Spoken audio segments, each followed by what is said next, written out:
Apa kabar sahabat sehat? Saya harap semuanya sehat tanpa kurang suatu apapun. Jumpa lagi dengan saya Ridwan di channel Solusi Sehat Tanpa Obat. Di video kali ini saya akan menjawab beberapa pertanyaan dari sahabat sehat di kolom komentar maupun di WhatsApp tentang akupressure, tentang efek, reaksi, akibat, pencegahan, berapa lama titik dipijat, dan sebagainya. Jadi disimak ya.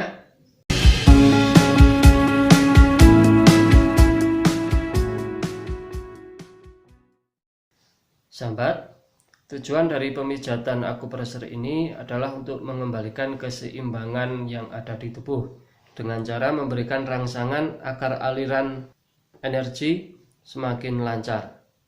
Akan tetapi bukan berarti pijat akupressure ini tidak mempunyai pantangan. Tetap ada pantangannya, yaitu pada orang yang hamil dan orang yang menderita penyakit penggumpalan darah. Pada dua orang ini, yang hamil dan mengalami sakit penggumpalan darah, tidak boleh dipijat akupressure karena resikonya bagi yang hamil bisa mengalami keguguran dan bagi yang mengalami sakit penggumpalan darah bisa terjadi stroke. Berikutnya ada yang bertanya, untuk satu titik itu pemijatannya berapa lama? Sebetulnya untuk waktu tidak ada batasan. Hanya saja secara umum bila sakitnya parah, dalam artian titik itu dipijat, sebaiknya dipijatnya perlahan sampai rasa nyerinya makin berkurang. Sedangkan untuk titik yang dipijat tidak terasa sakit, justru malah ditekan semakin dalam, karena biar yang itu adalah kondisinya lemah. Kemudian ditekan dalam bermaksud untuk menguatkan. Berikutnya, reaksi ketika dilakukan pemijatan. Ada yang mengatakan bersendawa, keluar gas ya, ketut, itu adalah hal yang wajar. Karena ketika dilakukan pemijatan biasanya akan terjadi berkeringat tubuh, kemudian bersendawa, keluar gas, bahkan bisa ngantuk. Namun untuk kondisi yang parah justru kadang terjadi detoksifikasi. Bisa mual, pusing, bisa diare, bahkan tubuhnya sangat lemas. Berikutnya ada juga yang bertanya tentang urutan pemijatan. Apakah meski persis seperti yang saya contohkan, alangkah baiknya seperti yang saya contohkan, karena yang saya contohkan ini sifatnya lengkap agar hasilnya lebih maksimal.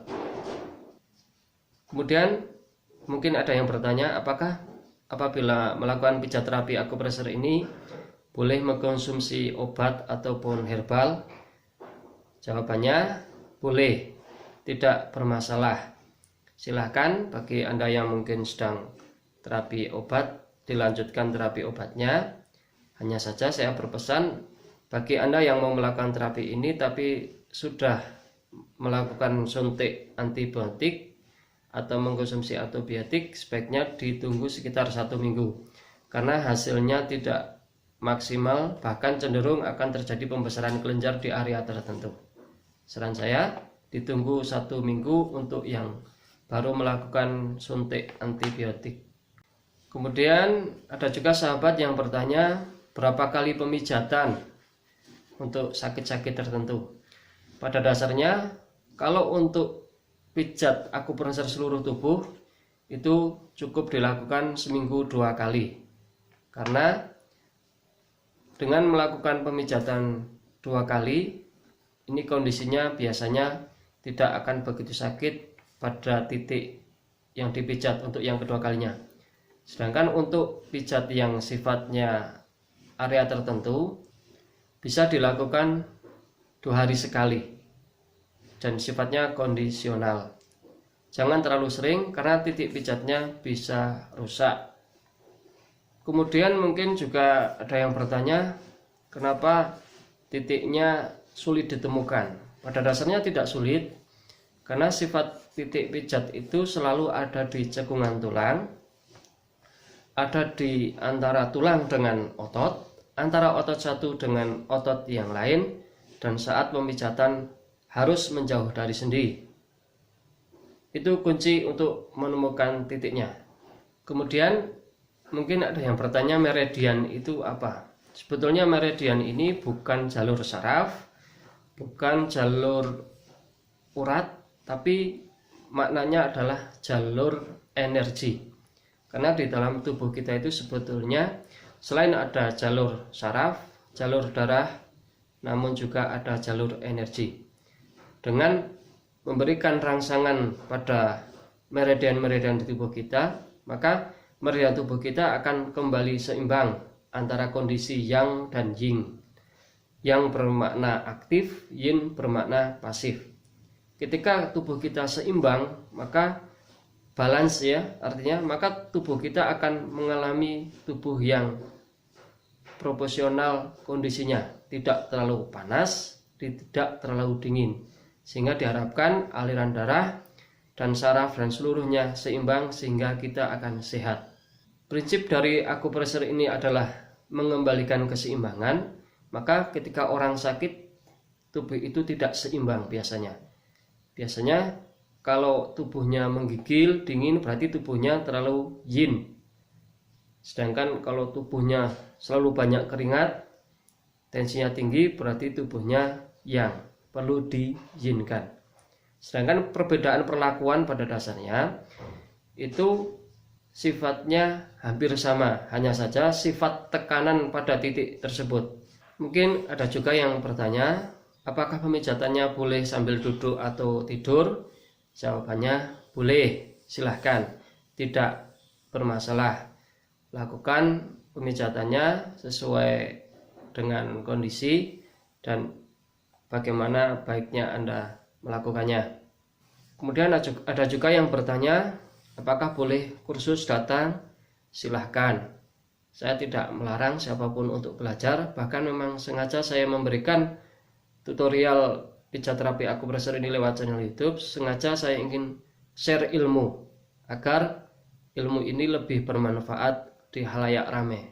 Karena kalau saya gunakan untuk saya pribadi, keluarga, dan juga pasien-pasien saya, itu hanya tertentu. Tapi ketika saya share ilmu ini lewat channel YouTube ini, maka akan banyak orang yang bisa belajar, memahami, mempraktekkan pada diri sendiri, sehingga ketika mengalami sakit dia bisa mandiri, tidak ketergantungan untuk minta bantuan orang lain, dia bisa untuk mengobati diri sendiri.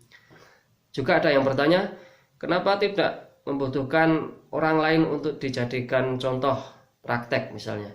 Maaf, pada dasarnya titik pijat akupressure ini kalau mau belajar harus pada diri sendiri.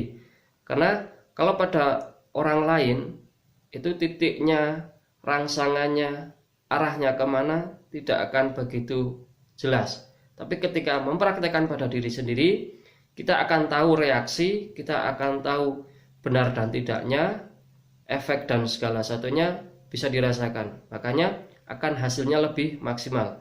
Ketika sudah paham pada tubuh sendiri, ketika memijat terapi kepada orang lain akan lebih cepat menemukannya dan tahu rasa nyerinya, resikonya, efeknya, dan sebagainya, sehingga akan lebih aman. Ibarat orang sebelum nasihati orang lain, nasihati diri sendiri. Sama, sebelum mengobati orang lain, obatilah diri sendiri. Kita sudah tahu ilmunya, paham, kita bisa mempraktekannya. Karena pada awal saya belajar pijat akupressure ini pun saya belajar pada tubuh sendiri, tidak boleh pada orang lain. Apakah pijat terapi akupressure ini tidak bahaya? Contohnya kemarin ada yang berkomentar pada video cara mengatasi hipertensi. Apakah ini tidak berisiko pecah pembuluh darah? Jawabannya tidak. Saya melakukan pijat terapi akupressure sudah mulai dari 2004 sampai sekarang. Pasien saya bahkan ada yang dokter. Dan ketika saya terapi seluruh tubuh tidak bermasalah, mulai dari telapak kaki sampai kepala. Jadi apa yang saya contohkan di leher untuk mengatasi sakit leher maupun hipertensi itu tidak masalah, diperbolehkan dan tidak dikatakan berbahaya. Selama saya melakukan pijat terapi akupressure ini pada pasien-pasien saya, baik yang darah tinggi, saraf kejepit, dan semuanya, tidak ada yang mengatakan berbahaya. Karena hampir atas izin Allah semuanya sembuh. Kalaupun yang belum sembuh berarti Allah memberikan jalan yang lain. Dan ingat, pijat akupresur ini sifatnya adalah wujud ikhtiar, sedangkan hakikat kesembuhan itu semata-mata milik Allah ya, Tuhan yang Maha Esa. Kemudian saya sarankan apabila melakukan pijat terapi akupresur ini, setelahnya minum air putih yang banyak, tapi yang hangat kalau bisa. Karena secara umum dengan meminum air putih, racun yang ada di dalam tubuh kita akan cepat terbuang. Ada juga yang bertanya, apakah buka praktek? Ya, saya buka praktek di rumah. Alamat saya di Dusun Nolo Bangsan, Desa Menggoro, Kecamatan Tembarak, Kabupaten Temanggung, Jawa Tengah. Untuk nomor WhatsApp yang bisa dihubungi 085 327 095 117. Tapi mohon maaf apabila konsultasi lewat WhatsApp mungkin saya agak lama untuk membalasnya karena banyaknya pasien. Bahkan kenapa saya juga lama tidak mengupload video, salah satunya karena banyaknya pasien yang harus saya tangani, dan untuk melakukan pembikinan konten ini jadi waktunya sangat mendesak karena semua saya lakukan sendiri. Kemudian ada juga yang bertanya, untuk terapi ini bisa sembuh butuh berapa kali terapi? Untuk hal ini saya tidak bisa jawab karena setiap orang metabolisme tubuh berbeda-beda. Sifat yang kita lakukan hanyalah ikhtiar dan berusaha. Ada yang sekali terapi langsung enak dan sehat, ada yang membutuhkan beberapa kali terapi. Jadi untuk yang hal ini saya nggak bisa jawab karena ini juga rahasia Tuhan. Ada baiknya yang penting lakukan penuh dengan keyakinan. Kenapa penuh dengan keyakinan? Mohon maaf, karena bagi siapapun yang melakukan pijat terapi ini hanya coba-coba, hasilnya mungkin juga tidak akan seperti yang diharapkan. Tapi kalau melakukannya penuh dengan keyakinan, saya yakin Allah akan berikan kesembuhan. Apakah pijat terapi ini sudah terbukti?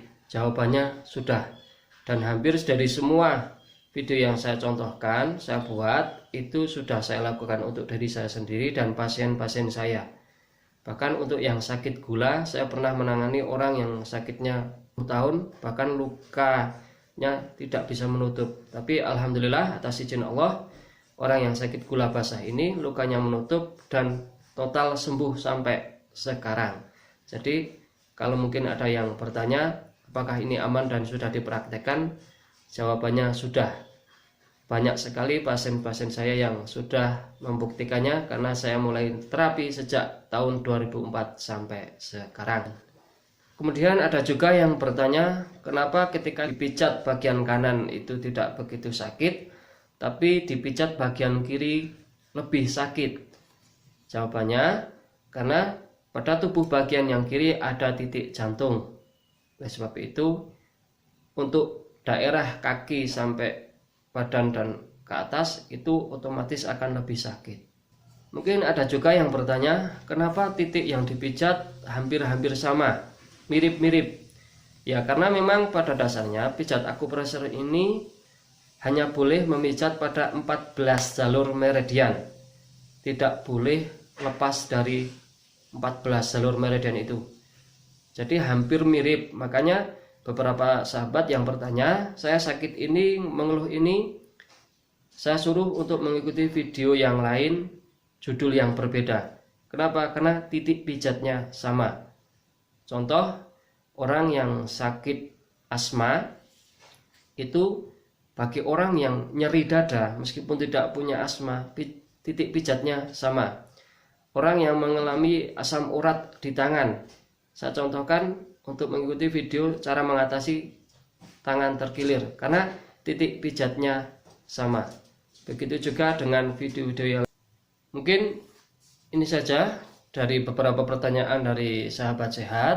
Mohon maaf apabila mungkin agak lama saya bikin video lagi karena banyaknya pasien yang harus saya tangani di rumah. Jadi mohon maaf. Untuk video berikutnya mohon isi di kolom komentar. Saya harus bikin video tentang sakit apa. Banyaknya pertanyaan, nanti yang paling banyak insya Allah akan saya buatkan videonya. Semoga channel ini bermanfaat bagi sahabat sehat semua. Jangan lupa untuk share kepada teman atau saudara yang membutuhkan. Nantikan video-video saya yang berikutnya. Mohon maaf apabila ada kata yang kurang berkenan. Sekali lagi saya mohon maaf. Terima kasih.